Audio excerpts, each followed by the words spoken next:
WhatsApp माइना YouTube family के छ मेरो चाहिँ युट्युब फ्यामिलीहरु हालखबर सब ठिकठाक हुनुहुन्छ अनि आजको दिन कस्तो भइराछ कस्तो गयो अब आप नेपालबाट हेर्दै हुनुहुन्छ भने कस्तो गयो नेपालको दिन आज कस्तो भयो र यता बाहिर देशबाट हेर्दै हुनुहुन्छ भने हजुरहरुको दिन कसरी चलिरहेछ र व्हाट्स गोइङ अन भन्नुहोस् के छ हालखबर सब ठिकठाक हुनुहुन्छ नि लाइफ सधैं रमाइलो इन्जोय गर्नुपर्ने हुन्छ है हस् त ल आज तपाईहरुलाई मैले बनाउन गइरहेको छु यो दाल नपिनेको दाल हैन हल्का ब्राउन कलरको यसलाई चाहिँ मैले चाहिँ 200 ग्राम जति चाहिँ हालेर अनि यसलाई चाहिँ कुक गर्नु थालेपछि पानीमा 200 ग्रामलाई चाहिँ मैले 2 लिटर हाल्ने विचारमा छु पानी हेर्नु होला कति हुन्छ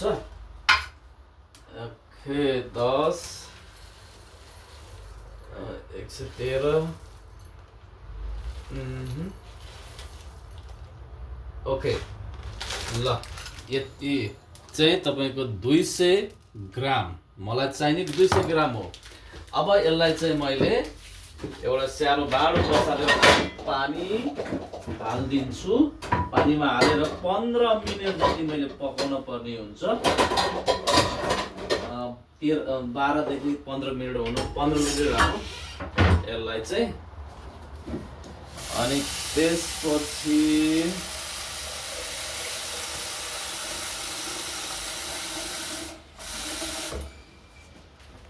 तपाईहरुलाई म देखाइहाल्छु र आज चाहिँ मैले तपाईहरुलाई चाँडै भनिदिन्छु पानी उम्लेपछि मात्रै हाल्ने कुरो हुन्छ आज चाहिने यसमा चाहिँ यसलाई भन्छ च्याउ है अब मान्छेले इंग्लिशमा मशरुम पनि भन्छन् अब म बस्ने ठाउँमा मान्छेहरूले भन्ने चाहिँ पिल्स भन्छन् हैन यो अनि यसमा चाहिने प्याज पनि छ रातो प्याज हामीसँग जुन प्याज अवेलेबल छ त्यही प्याज युज गर्दा हुन्छ अनि यो चाहिँ स्याउबाट बनेको एसिड भेनेगर पनि भन्छ यहाँ चाहिँ एप्पल भेनेगर भनिन्छ हैन यो अनि गएर यो चाहिँ मह है यो पनि हाल्न बनिन्छ अनि मैले युज गर्ने छु ओलिभ ओइल किनभने मसँग चाहिँ उसको सनफ्लावर ओइल तेल मात्रै छ सूर्यमुखीको फूलको तेल त्यो भन्दा यो ओलिभ ओइल चाहिँ अलिकति राम्रो हुन्छ भनेर मैले यो गर्न खोजेको र म तपाईहरुलाई सबै कुरो पछि देखाउने छु आज युज हुने यो सामानहरु है अनि त्यसपछि नुन अनि त्यसपछि पेपर चाहिँ अटोमेटिक युज हुन्छ ल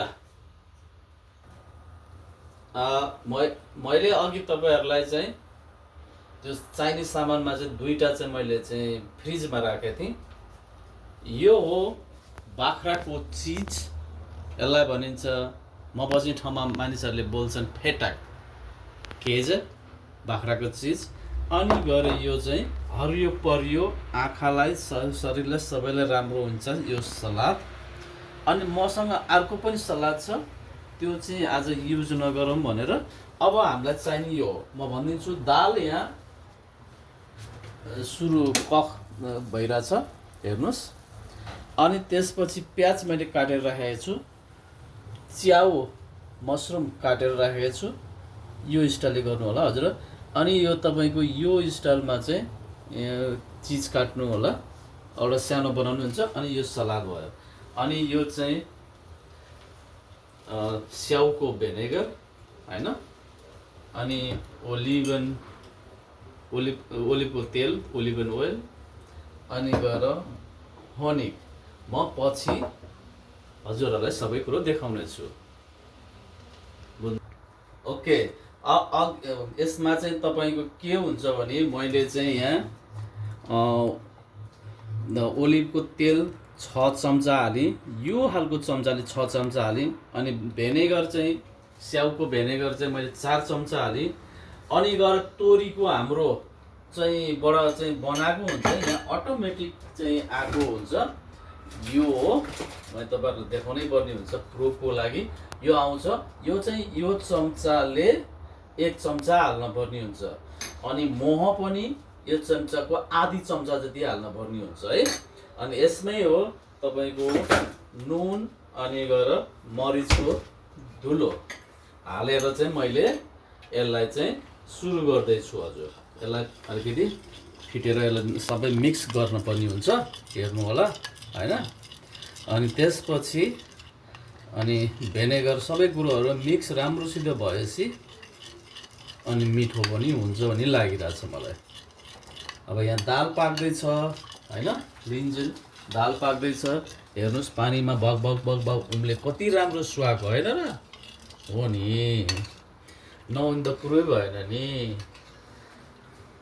फेरि यो दालबाट पनि कस्तो सलाद बन्यो भन्नु होला हैन। अब के गर्ने हजुर, संसार अब सानै छ हैन। यो हाम्रो देशको चाहिँ डिस चाहिँ होइन, खाना चाहिँ होइन, यो हाम्रै एसियाकै हुनुपर्ने हो। तर चाहिँ युरोप, अमेरिका, अस्ट्रेलिया, यो हाम्रो विश्वमा बस्ने मान्छेहरूले सबैले दाल खान्छन्, आफ्नो वेमा खाने हो। आज हेर्नु होला हजुरहरूलाई कस्तो लाग्छ, घरमै बनाएर ट्राई गरेर खाँदाखेरि चाहिँ पनि राम्रै हुन्छ।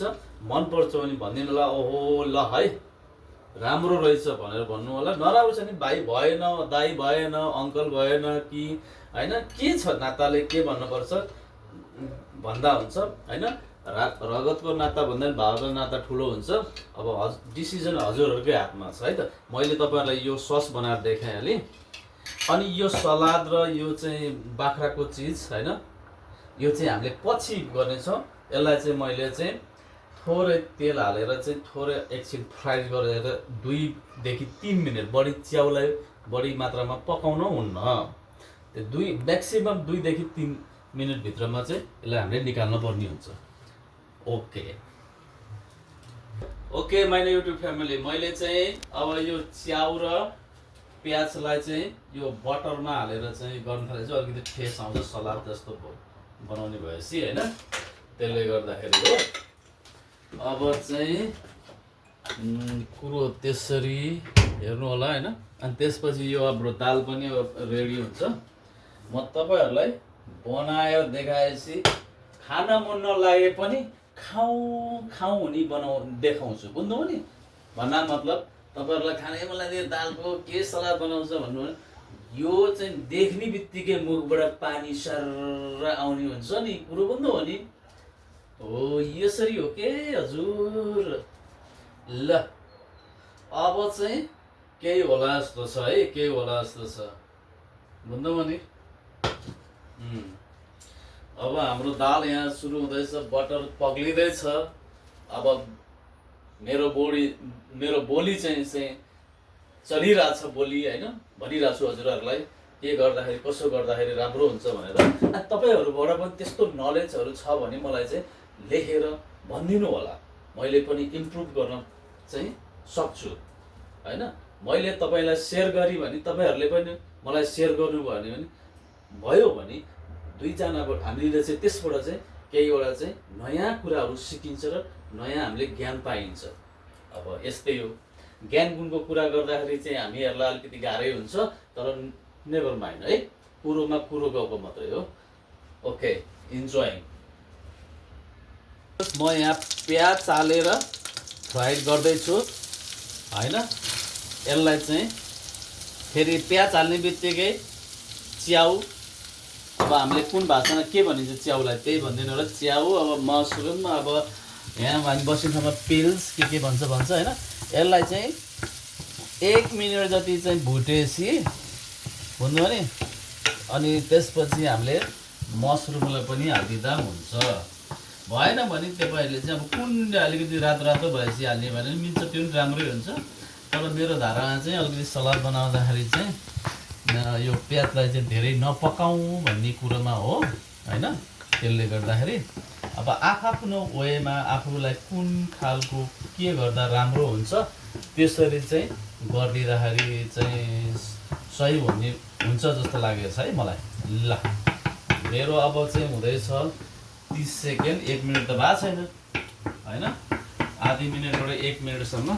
अब यस्तै छ। ल हेर्नुहोस् मसरुमको यो अलिकति चाहिँ है। ल अब जे हुनु भयो मैले हालिदिएँ। अब यसलाई मैले त्यहाँ राखिदिन्छु।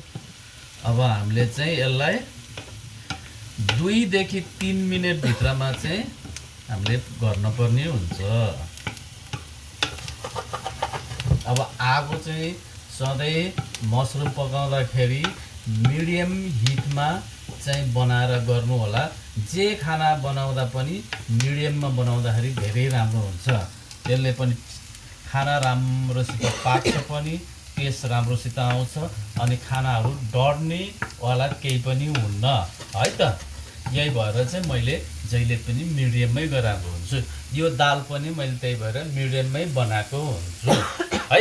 मिडियम टेम्परेचरमा तपाईँको चाहिँ हिट, तपाईँको ओभनहरू के छ घरमा, के छ चुलोहरू कस्तो छ होइन, जे छ हामीले त्यहीलाई साधारण तालले बनाउँदाखेरि चाहिँ राम्रो हुन्छ भन्दा मतलब हिट होइन, त्यही हो है। ल अब यो मैले फेरि चलाएँ, भन्नु भने चलाउँदाखेरि राम्रो पनि हुन्छ। मसरुम भनेको चाहिँ धेरै पकाएर मिठो हुने चाहिँ होइन।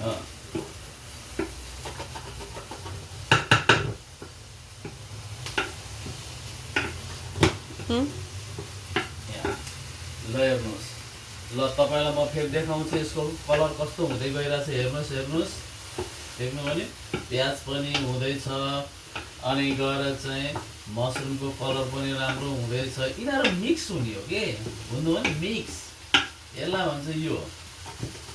अनि गएर मैले तपाईँलाई चिज पनि भनेको थिएँ नि, फेरि यो दाल त्यो मसरुम एकैचोटि चिज पनि हाल्न अलिकति राम्रो, अलिकति चिसो भएपछि अनि सबैलाई मिक्स गर्दाखेरि राम्रो हुन्छ। तपाईँहरूको लागि चाहिँ म डेमो बनाएर चाहिँ देखाइदिन्छु होइन। पछि यो अब पाक्दैछ दाल पनि। अब मैले दाल हेर्दैछु, हेर्नुहोस् अब यहाँ dal is the best, I love dal. Yes, ल दाल पाक्यो, super, yes. Okay my YouTube family, ल यो हाम्रो चाहिँ पाकेर चाहिँ अलिकति उ भइसक्यो। मैले यहाँ दालमा छानेर हालिदिइसकेँ तपाईँको, हेर्नुहोस्। अब यसलाई मैले मिक्स गर्छु अनि मिक्स गरेर यो मैले सस आदि यहाँ हालिसकेँ होइन। यो दाल र अनि यो च्याउको अनि प्याजको उसमा हालिसकेँ। यसलाई मैले मिक्स गर्छु, हेर्नुहोस्। मिक्स गर्दाखेरि तपाईँहरूलाई म डेको बनाउँछु। डेको बनाएपछि चाहिँ अनि अब कस्तो हुन्छ हेर्नुहोस् है यहाँ। यी ल हेर्नुहोस्, यसरी मैले मिक्स गर्दैछु। मिक्स गर्दाखेरि यो हो। अनि गएर म अब तपाईँहरूलाई मैले यो फेटा, यो चिज बाख्राको होइन, यो अहिले यो जम्मैतिर पाइन्छ, इन्टरनेसनलै भइसक्यो होइन। नेपालमा पनि पाउँछ, जहाँ पनि पाउँछ यो कुरो। त्यसले गर्दाखेरि अब म तपाईँलाई चाहिँ यसैले चाहिँ युज गर्न चाहन्छु। अब आफूलाई स्वाद अनुसारको नुन र पेपर, मरिचको धुलो, पेपरहरू हाल्दा राम्रो हुन्छ। मिल्छ भने टमाटर हाल्दा पनि राम्रो हुन्छ होइन। यो आफ्नो उसमा भर पर्छ। मैले बनाएको चाहिँ तपाईँलाई यो छ होइन, हेर्नु होला कस्तो लाग्छ। अनि मलाई चाहिँ सबै कुरो फिडब्याकहरू दिनु होला है। मानिसमा सबैभन्दा ठुलो कुरो भनेको फिडब्याक हुन्छ। कसैले गर्दा गर्दै पनि काम बिग्रेको हुन्छ भने होइन, त्यसलाई हामीले चाहिँ अफचोटि दिनुपर्ने हुन्छ, सुधार्ने। यसरी गर्दाखेरि यो राम्रो हुन्छ भनेर चाहिँ हामीलाई दिनुभयो, एन्सर दिनुभयो भने त्यो जति राम्रो केही पनि हुँदैन, बुझ्नुभयो। हेर्नुहोस्, अब यसलाई मैले तपाईँहरूलाई देखाउने छु होइन। यो यसलाई टक्क यहाँ राख्ने, हेर्नुहोस्। अब यसलाई चाहिँ हामीले यसरी गरेर चाहिँ गर्दाखेरि धेरै राम्रो हुन्छ। अनि यसलाई माथिबाट थोरै यो बुट्टा भरौँ न होइन, भन्ना मतलब चाहिँ मिलाउँ, डेकोरेसन गरौँ यसलाई यसरी। र यो चिजको माथिपट्टि राख्दा राम्रो हुन्छ। अनि तपाईँको साइडमा केही चिजहरू, टमाटरहरू छ भने पनि राखिदिँदा राम्रो हुन्छ। अनि हाम्रो यसरी राखिदिँदा पनि राम्रो हुन्छ। यही छ मेरो कुरो होइन। यसलाई चाहिँ मैले माथि राखिदिएँ टपिङको स्टाइलमा, माइन्ड नगर्नु होला है। हेर्नुहोस् होइन, यो आफ्नै घरमा बनाउने हो। अरू ठाउँमा होइन। ल यो तपाईँको दाल सलाद भनिन्छ भने अब इङ्ग्लिसमा पनि अब लिन्जल सलाद भनिन्छ होइन। सलादलाई सलादै भनिन्छ।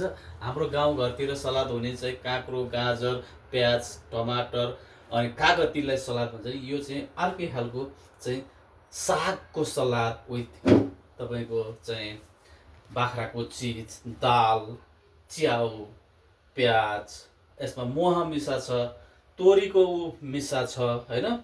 अब स्याउबाट बनेको भेनेगर मिसा छ, ओलिभ जैतुनको तेल मिसा छ अनि यसमा थोरै बटरलाई चाहिँ त्यो फ्राई गरेको थियौँ नि हामी पिल्स त्यो च्याउलाई अनि प्याजलाई हो त्यो चाहिँ नबिर्सिनु होला है। आजको तपाईँहरूलाई मैले चाहिँ पस्किँदैछु दाल सलाद, अब इङ्ग्लिसमा लिन्जल सलाद, अब डयचाउ लिन्जल सलाद। हजुरहरूलाई कस्तो लाग्छ तपाईँहरूको सेयर, कमेन्ट र बेल आइकनमा क्लिक गरेर चाहिँ घन्टी बजाउन चाहिँ नबिर्सिनु है त। ल ल अब हामी भोलि अर्को एपिसोडमा अर्कै चिजहरू आउँछ नयाँ नयाँ है त। ल शुभरात्रि, शुभ बिहानी, राम्रोसित दिन बित्नु होला। अब जुन ठाउँमा हुनुहुन्छ त्यही समय अनुसारको कुरा गर्नुहोस् है। ल नेपालमा भयो शुभरात्रि, अरू देशमा भयो कुन समय के छ जे भए पनि राम्रोसित बस्नु होला।